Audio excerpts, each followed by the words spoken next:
All right, guys, today we're going to design some runners in CAD. We're just going to do a single runner. I've had heaps of people ask me, Jake, how do you draw up a runner in CAD? I'm no CAD expert, but I kick my way through and I get the job done every time.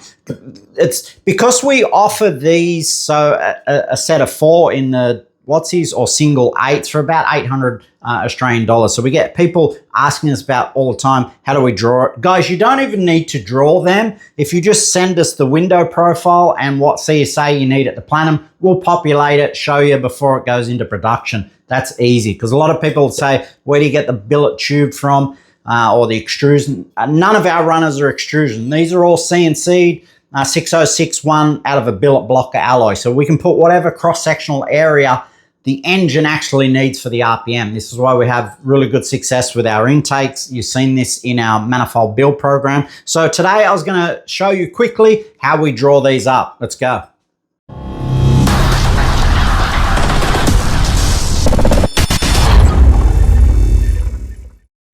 All right, so we're in CAD. We're going to open a new file.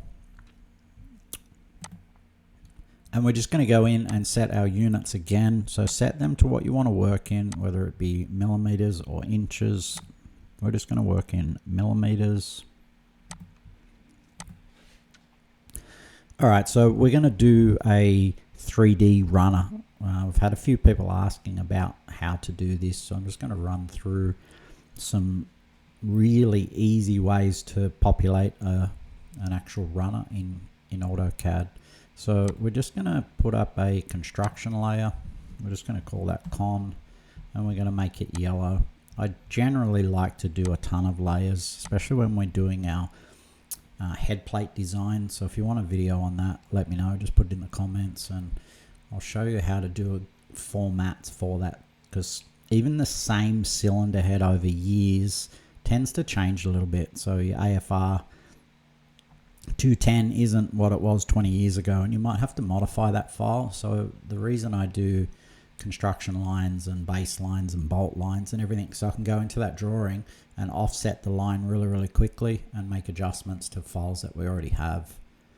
So we're just going to go into the construction layer. I'll close this up, and I'm going to hit first of all, we're going to draw a construction layer. So that's a construction layer symbol right there. We're going to hit that. And then I'm going to hit 0-0 in the spacebar and hit enter. Oh, I didn't hit it right. So 0-0. Yeah, there we go.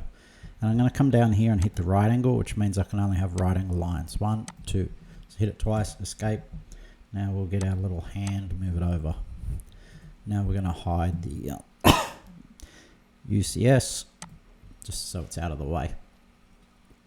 Now what you can do really quickly in this is, say we've got we'll just do a single port, and it's 40 millimeters wide. So we just go into the offset, which is offset, hit 40, click on the line and work out what side you want it on. We'll go on this side, and the port is 75 mil tall. We're going to hit that. We're going to click on the bottom line, and we're going to go up and click enter. Now we're just going to shrink that a bit so we can see it. Get out of there, escape. All right, so that's your port dimension straight away there. And we can overlay straight over the top of that. So we just go into our white top layer, and we're just going to hit line. We're going to grab a point there, follow it down to there, across to there, back up. We're going to get to here. We're going to go across, but then we're going to hit C for closed and hit enter. So now it closes that box unit. And if your snaps aren't on, this is the button for it, so you can turn it on and off.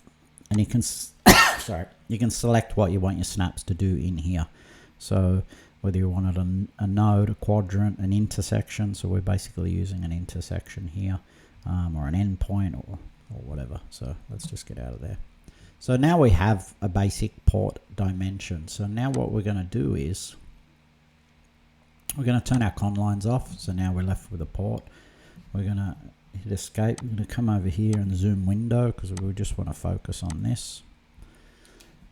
And now we're going to put our radiuses in. So we're just going to go up to our radius profile here, and we're going to hit R for radius, M for multiple, and we're going to put 12 mil radius in there. We're going to select that line. We're going to select that line, hit enter. Then we're going to hit enter again. We're going to select that line.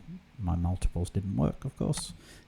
Hit enter again. We're going to select that line, hit enter, that line, and hit enter. And then we can join this up. So again, go up to modify, hit join. Now it should be one. Yeah, there we go. And we're going to go into properties. And again, this will give us our area straight away. So you can see it down here, 2,876 square millimeters. Then once you've worked out what you need your opening to be, so I mean the plenum opening, and also worked out what offset you want, you can basically come up here and let's say we'll go 4 millimeters right around. I don't know, sorry, wrong one. 4 mil all the way around. We're going to hit that, push out, go like that.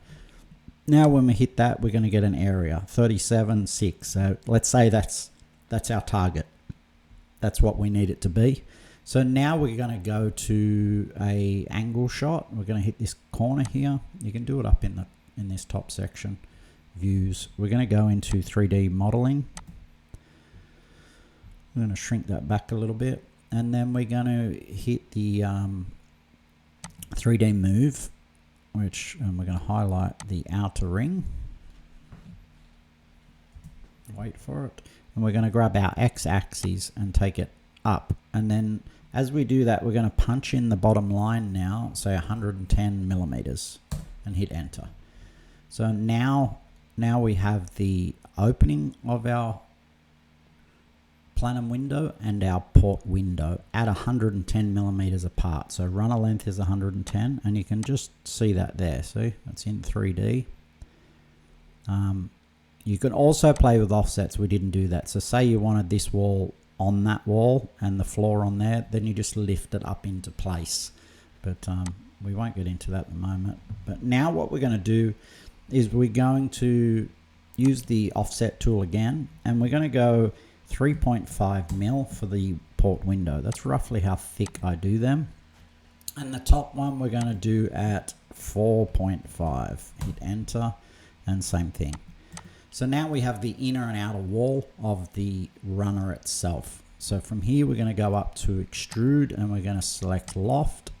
We're going to click on the inside one. We're going to click on the port window. We're going to hit enter twice and one more time, and we're going to do it again. So we're going to hit top, we're going to hit the outside bottom, hit enter, enter, enter, and we're going to go up to our x-ray. So now we have a billet runner in CAD. Let me do that. So there's our runner. You can see the taper it's got. That's it from the top view, but it is a solid piece, so we've got to get rid of the inside now. So to do that, we're going to come up to this little symbol here, which is basically a subtraction command. We're going to highlight the whole lot, move the cursor away, hit enter.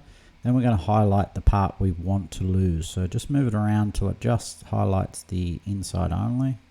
It can be a little bit tricky. Oh, there. Then we're going to move the cursor out and hit enter. And now we've got a hole. And now that's your runner. So top hole, bottom hole. And that's pretty much how we design ours for our manifolds. And that's ready to go off to be machined basically. Some people will put a radius in there, but because we weld and shape the radius, I don't want an actual radius in there. But if you were doing a lip type where the plate was underneath, I don't really like that, but I have seen it. Yeah, like with a 6-cylinder where you drop the runners through, then you could put a bell mouth on the top of this. So we can add additional offsets in the top, and then we can press pull, make a flange, and put a radius on top of that.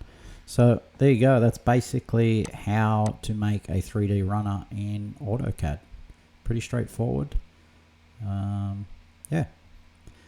Let me know, guys, if you want one on the head plate. And yeah, See you in the next one.